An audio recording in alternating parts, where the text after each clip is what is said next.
जय हिंद फ्रेंड्स, आज हम बात करने वाले हैं क्लास 10 ज्योग्राफी चैप्टर नंबर 4 जिसका नाम है एग्रीकल्चर मीन्स दैट कि कृषि। तो आप लोग एग्रीकल्चर के बारे में तो जानते ही होंगे। मीन्स दैट कृषि हमारे भारत के अंदर सिर्फ आज से नहीं, आज से हज़ारों सालों पहले से भी कृषि होती थी, खेती की जाती थी और आज भी हमारे देश के अंदर खेती की जाती है। तो इस चैप्टर के अंदर बेसिकली हम एग्रीकल्चर के बारे में ही समझेंगे एनिमेशन और विजुअल्स के through. So let's study together.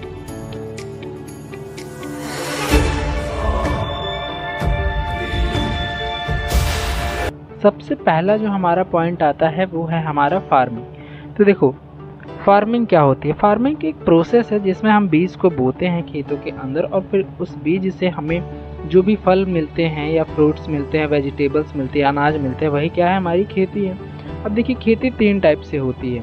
पहली खेती होती है प्रिमिटिव सब्सटेंसेस फार्मिंग, दूसरी होती है हमारा इंटेंसिव सब्सटेंसेस फार्मिंग और तीसरी होती है हमारा कमर्शियल सब्सटेंसेस फार्मिंग। तो इन्हीं 3 टाइप से जो हमारे यहाँ एग्रीकल्चर है उसे किया जाता है। बेसिकली यही 3 होते हैं। तो हम एक एक करके इन तीनों को समझते हैं। सबसे पहले जो हमारा पॉइंट आता है उसे हम प्रिमिटिव सब्सटेंसेस फार्मिंग इसे समझेंगे। तो प्रिमिटिव सब्सटेंसेस फार्मिंग क्या होती है? ये primitive substances farming self consumption के लिए की जाती है और ये जो है नेचर के ऊपर डिपेंड होती है। इसके अंदर अपने फैमिली, परिवार या फिर कम्युनिटी के लोग ही मिल करके इसको ईजिली कर लेते हैं और ये एक छोटे ही फील्ड में डन किया जाता है। ज़्यादा बड़ी खेतों में नहीं की जाती और इसे स्लैश एंड बर्न फार्मिंग भी कहा जाता है। इसके बाद जो नेक्स्ट पॉइंट आता है हमारा इंटेंसिव सब्सटेंसेस फार्मिंग। इसके अंदर भी जो हमारी फार्मिंग है वो सेल्फ कंजप्शन के लिए होती है, लेकिन ये पहली वाली जो प्रिमिटिव सब्सटेंसेस फार्मिंग थी उससे ज़्यादा एरिया में की जाती है, यानी कि उससे ज़्यादा होती है। ये इसके अंदर बायोकेमिकल, फर्टिलाइज़र, मैन्योर, इन सब चीज़ों का यूज़ किया जाता है ताकि इसमें जो ग्रोथ है, जो मतलब कि अनाज है वो ज़्यादा हो सके। उसके बाद आता है हमारा commercial farming. This farming is for a profit, यानी कि ये जो फार्मिंग होती है ये किस लिए होती है?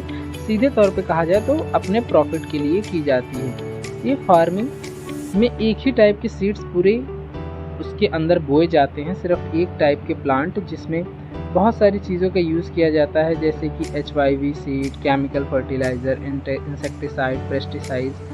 ज़रूरी नहीं है कि एक ही टाइप के प्लांट, लेकिन मोस्टली यही होता है कि एक ही टाइप के प्लांट प्रॉफिट के लिए उगाए जाते हैं। इसके बाद जो हमारा आता है कि प्लांटेशन क्या है? This is also a type of a commercial farming.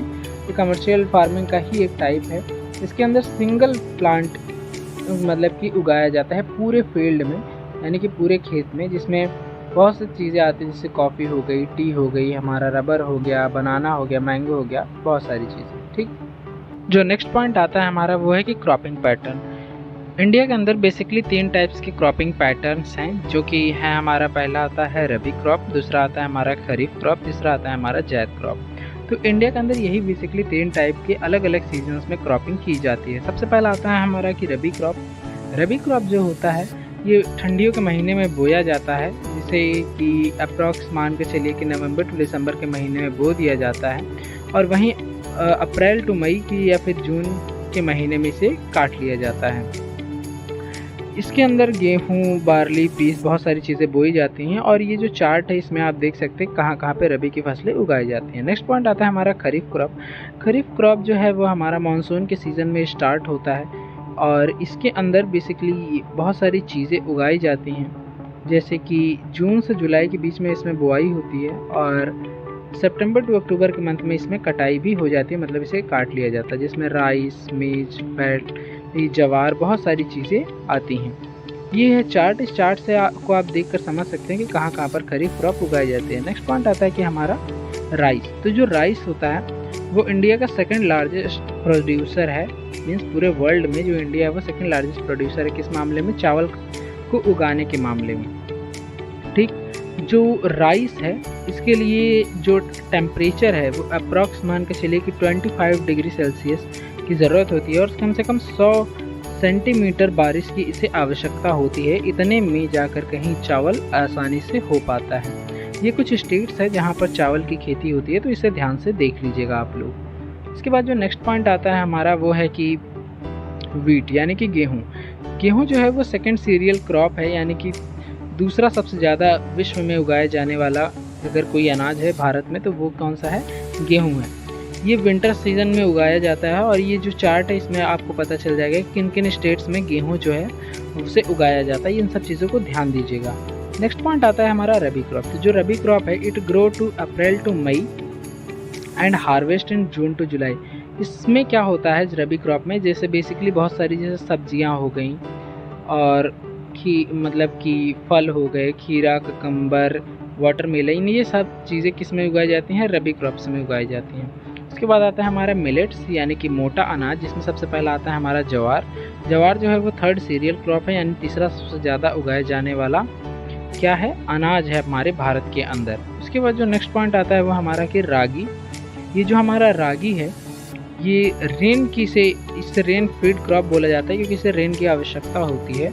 और ये जो रबी है ये वेरी वैल्यूएबल क्रॉप है, यानी कि इसकी डिमांड जो है वो बहुत ज़्यादा है, ठीक, क्योंकि इसमें प्रोटीन मीन्स न्यूट्रिशन बहुत ज़्यादा पाया जाता है। नेक्स्ट पॉइंट आता है मोइस, जो कि फूड एंड फूडर क्रॉप है और ये ओल्ड एलुवियल सॉइल में इजीली हो जाता है। नेक्स्ट पॉइंट आता है हमारा पल्सेस यानी कि दाल। इसमें उड़द, मूंग, मसूर, पीस, बहुत सारी दालें जो हैं इसके अंदर आती हैं। ये जो दाल है मीन्स जो पल्सेस हैं, इंडिया जो है लार्जेस्ट प्रोड्यूसर है किस मामले में, दाल की खेती के मामले में, और सबसे ज़्यादा कंज्यूमर, सबसे बड़ा कंज्यूमर भी इंडिया ही, यानी कि इंडिया ही कंज्यूम भी कर लेता है।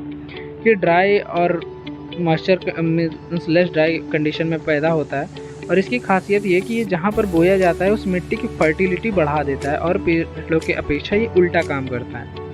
नेक्स्ट पॉइंट आता है हमारा कि food crop and other grain यानी कि शुगर केन, जिसमें सबसे पहला पॉइंट है शुगर ग्रेन, गन्ने की खेती, जिसमें कि गन्ना जो है वो ट्रॉपिकल और सब ट्रॉपिकल दोनों रीजन में हो जाता है। ये इसके जो टेम्परेचर है वो आपको दिया ही हुआ है 75 to 100 डिग्री सेल्सियस में, ये सेंटीमीटर बारिश में आराम से हो जाता है और ये सेकंड लार्जेस्ट क्रॉप है वर्ल्ड में। इसके बाद आता है हमारा ऑयल सीड्स।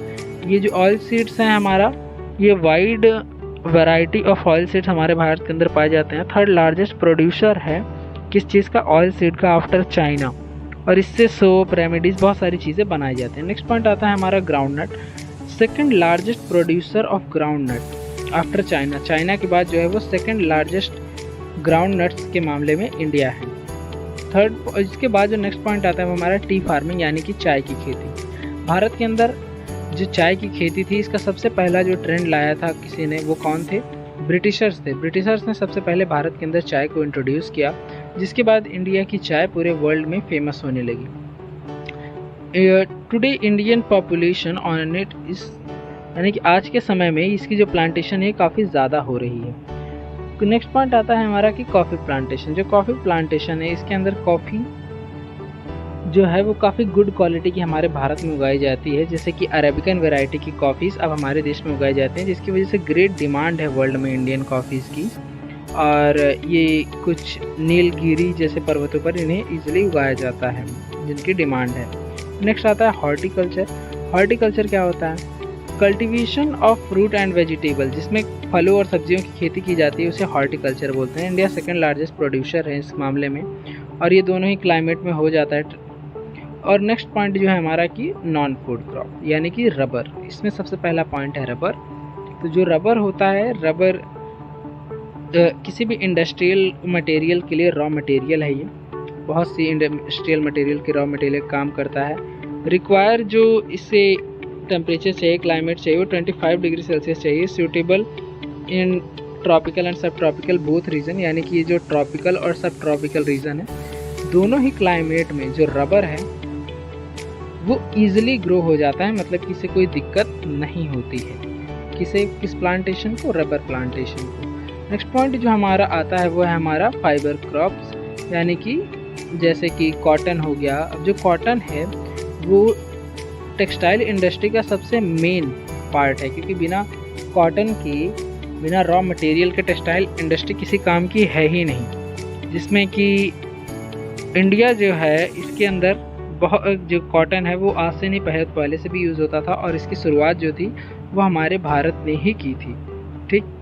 और इसके बाद जो नेक्स्ट पॉइंट आता है हमारा जूट। जूट के अंदर, जूट जो है इसे गोल्डन फाइबर भी बोला जाता है और इससे बहुत सारी चीज़ें बनाई जाती हैं, जैसे गन्ने, बैग, कारपेट, मेट्स, लेकिन हाल ही के कुछ समय में जो हमारा जूट का मार्केट है उसने मार्केट को लूज़ किया है, क्योंकि जो सिंथेटिक फाइबर्स आए हैं उनकी वजह से जूट की डिमांड बहुत तेज़ी से कम हुई है। नेक्स्ट पॉइंट आता है हमारा सिल्क। सिल्क जो है वो एक सिल्क वॉर्म जो कीड़ा होता है उससे निकाला जाता है। अब ये जो सिल्क वॉर्म कीड़ा होता है ये कहाँ पाया जाता है? ये एक मलबरी नाम का प्लांट होता है, उसके पत्तों पर ये जो सिल्क वॉर्म नाम का कीड़ा होता है उसको पे चलता है, उसे ला करके उसे सिल्क निकाला जाता है, जो कि हंड्रेड्स ऑफ ईयर्स तक चलता है नॉर्मली, ठीक। और सिल्क की डिमांड भी बहुत ज़्यादा होती है। नेक्स्ट पॉइंट आता है कि हमारा technological institutional reform in agriculture. Agriculture के अंदर जो कुछ बदलाव आए थे किसकी वजह से? टेक्नोलॉजिकल इंस्टीट्यूशनल की वजह से। एग्रीकल्चर जो है has been practised India in thousands. हमारे देश में तो बहुत पहले से खेती होती थी, लेकिन इंडिया के अंदर लिवलीहुड्स में 60% जो पीपल है वो किसके ऊपर डिपेंड है? इसी के ऊपर, एग्रीकल्चर के ऊपर। और जैसे जैसे पॉपुलेशन बढ़ी हमारे देश में फूड की डिमांड भी बढ़ी, जिसकी वजह से खेतों के अंदर जो हमारा बायोकेमिकल्स था इनका यूज़ बढ़ा है। नेक्स्ट पॉइंट आता है हमारा reform in agriculture sector after independence. Independence के बाद हमारे देश के अंदर क्या क्या बदलाव आए हैं खेती में, वो है हमारा एबॉलिशन ऑफ ज़मींदारी सिस्टम, यानी ज़मींदारी सिस्टम को हटाया गया। कल्टीवेशन और कॉर्पोरेशन को लाया गया। ग्रीन रेवोल्यूशन को लाया गया, हरित क्रांति। फिर वाइट रेवोल्यूशन यानी श्वेत क्रांति को लाया गया। फिर उसके बाद government take many action just like Kisan credit card. और यहीं पर इस चैप्टर का एंड होता है। अगर आपको कोई डाउट हो तो मेरे इंस्टाग्राम अकाउंट पर आप मुझसे पूछ सकते हैं। तो मिलते हैं किसी नेक्स्ट वीडियो में किसी नेक्स्ट टॉपिक के साथ। तब तक के लिए जय हिंद, जय भारत।